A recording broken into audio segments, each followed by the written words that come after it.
I am a holy fable, an obscure ritual, an indefensible miracle, a massive absolute truth. My exile begins to trouble me.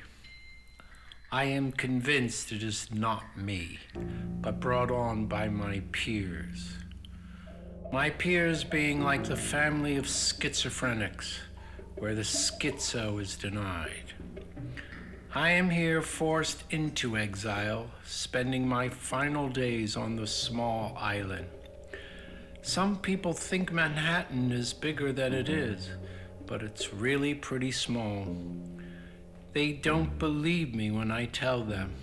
After 20 years in exile, I am allowed to return to my homeland. Normally, I have little contact with other exiles, but now I notice them everywhere. When I go to the dentist office, the TV is always on. I ask them to turn it off. I am always asking them to turn it off. They just want to turn it up. Up, up, up. It gets louder.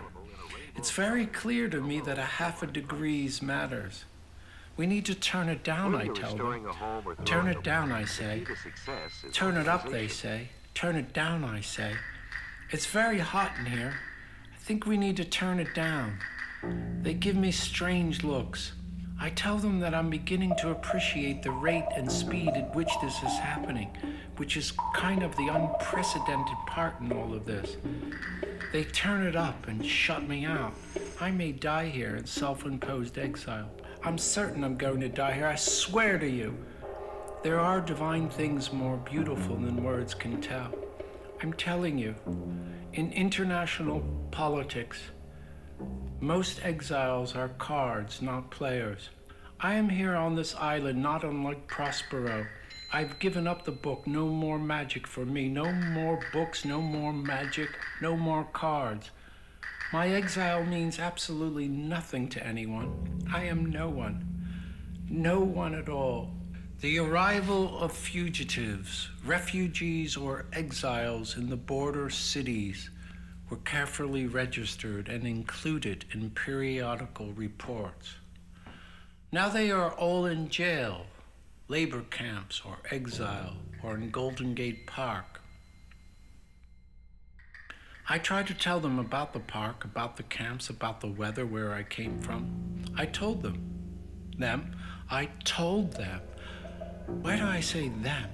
Because I can't really tell who they were. But I'm always talking to them. They see me everywhere, all the time, these intelligent agents, these machine programs, hallucinations in the past. They seem to be the kind of people I see in the waiting room. They were very convincing, these hallucinations, these intelligent programs, waiting to see my shrink or at the pharmacy or pot shop. People I saw online, holographic people, Eliza-like people.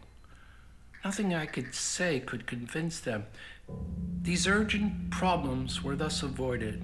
It was a batch of exiles, the news said, who arrived in Golden Gate Park, not individuals, but a swarm, a caravan, exiles lacking historical or social coordinates.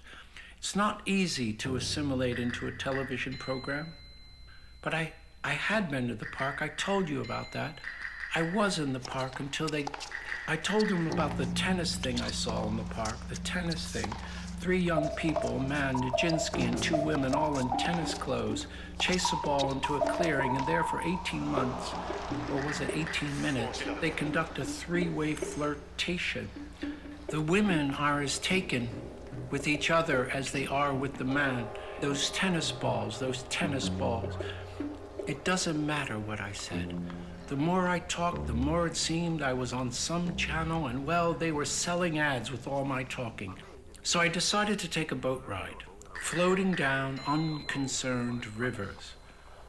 I no longer felt myself steered by the haulers. I cared nothing for all my crews.